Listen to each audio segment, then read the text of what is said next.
மத்தியில் இருக்கிறது. இந்த மாநாட்டை வெற்றிகரமாக நடத்த வேண்டும் நோக்கத்திலே என்னுடன் அத்துணை நம் இயக்கத்தை சார்ந்த நிர்வாகிகள் இரவு பகலும் இங்கே பணியாற்றிக் கொண்டு இந்த மாநாட்டு திடலை தயார் நிலையில் வைத்துக் கொண்டிருக்கிறார்கள். வேகமாக வேலைகள் நடந்து கொண்டிருக்கிறது. இந்த மாநாட்டினுடைய நோக்கமே சமூக நீதி அடிப்படையில் இந்த மாநாடு. சாதிவாரி கணக்கெடுப்பு மாநில அரசு நடத்த வேண்டும், மத்திய அரசு நடத்துவோம் என்று அறிவித்திருக்கின்றார்கள். அதற்கு மருத்துவர் ஐயா அவர்கள் சார்பிலும் பாட்டாளி மக்கள் கட்சி சார்பிலும் பிரதமர் மோடி அவர்களுக்கு என்னுடைய நன்றிகளையும் வாழ்த்துக்களையும் தெரிவிக்கின்றோம். மருத்துவர் ஐயாவுடைய 45 ஆண்டு கால கோரிக்கை அது, போராட்டம் அது. எத்தனையோ பிரதமர்களை மருத்துவர் ஐயா அவர்கள் சந்தித்தார்கள். கடந்த காலத்திலே ராஜீவ் காந்தி அவர்களையும், விபி சிங் அவர்கள், வாஜ்பாய் அவர்கள், மன்மோகன் சிங் அவர்கள், மோடி அவர்களை சந்தித்து இறுதியாக இப்பொழுது மோடி அவர்கள் அறிவித்திருக்கின்றார்கள்.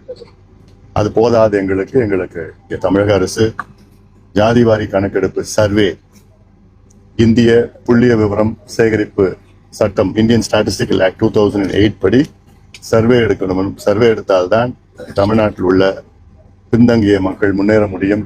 உதாரணம், இடஒதுக்கீடு பெறுகின்ற மக்கள், அதாவது தமிழ்நாட்டில் 377 சமுதாயங்கள் இடஒதுக்கீடு பெறுகிறார்கள். அதாவது 69 விழுக்காடு இடஒதுக்கீடு பெறுகிறார்கள். அதில் எம்பிசி 20%, பிசி 30%, எஸ்சி 18%, எஸ்டி 1%.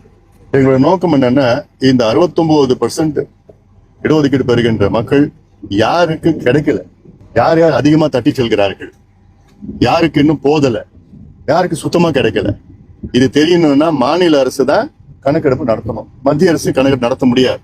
மத்திய அரசு நடத்துகின்ற கணக்கெடுப்பு ஒரு மேக்ரோ லெவல். தமிழக அரசு எடுத்தால் அது மைக்ரோ லெவல்.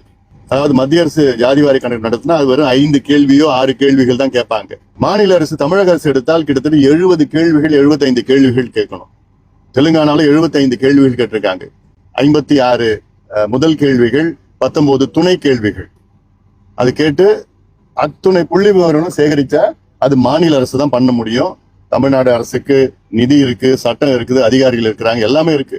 3 மாதத்துல எடுக்கலாம். எடுத்தாதான் உண்மையான சமூக நீதி பேசுகின்ற எந்த ஆட்சி இருந்தாலும் அவங்களுக்கு கிடைக்காத மக்களுக்கு கொடுக்க வேண்டும். இதுதான் சமூக நீதி. ஏதோ ஒரு சமுதாயமோ பல சமுதாயம், 2-3 சமுதாயம் எல்லா இடத்தையும் எல்லா வேலையிலும் எல்லா கல்வியும் தட்டி செல்வது அது சமூக அநீதி. 69 விழுக்காடு இடஒதுக்கீட்டை நாம் உச்சநீதிமன்ற வழக்கு இருக்கிறது, அதை பாதுகாக்க வேண்டும் என்றால் தமிழ்நாடு அரசு கணக்கெடுப்பு நடத்தி உச்சநீதிமன்றத்தில் சமர்ப்பித்தால் தான் அதை பாதுகாக்க முடியும். அதனால் இதை மாநில அரசு உடனடியாக எடுக்க வேண்டும் என்ற நோக்கத்திலே பெண்கள் பாதுகாப்பு, மது ஒழிப்பு, போதை பழக்கம் ஒழிப்பு, அது போன்ற வளர்ச்சி திட்டங்களை சார்ந்த இந்த மாநாடு நடைபெறும். கடந்த 1 மாதத்துல 5 மாணவர்கள் தமிழ்நாட்டில் வந்திருக்கின்றார்கள். நீட்டுனால எவ்வளவு பெரிய ஒரு அநியாயம். பிள்ளைகள் எல்லாம் நம்ம இழக்கிறது ஒரு தேர்வுக்காகவா? நீட்டு தேர்வு நிச்சயமா சமூக நீதிக்கு எதிரானது, கிராமப்புற மாணவர்களுக்கு எதிரானது. அந்த மனநிலை மிக மோசமான இருக்கின்ற பிள்ளைகள். அதுக்கு இன்னொரு காரணம் பெற்றோர்கள் ஒரு காரணமா இருக்கு. பெற்றோர்கள் கொடுக்கிற அழுத்தங்கள் ஐயோ நான் நீட்ல பாஸ் பண்ணலாம், அப்புறம் எங்க அப்பா அம்மாவுக்கு பதில் சொல்லணும்னு அந்த ஒரு பயத்திலையும் இது போன்ற இந்த பருவத்துல, பள்ளி பருவத்துல தற்கொலை செய்கின்ற மனநிலைக்கு தள்ளி செல்கின்ற அந்த போக்கு நிச்சயமா இருக்கக்கூடாது. தேர்வு என்றால் அந்த மாணவர்கள் ஃப்ரீயா போய் படிச்சுட்டு போய் எழுதிட்டு வரணும். ஆனா நீட் என்பது அகற்ற வேண்டும். பாட்டாளி மக்களின் கொள்கை என்னன்னா நீட்டு தேவையில்லை.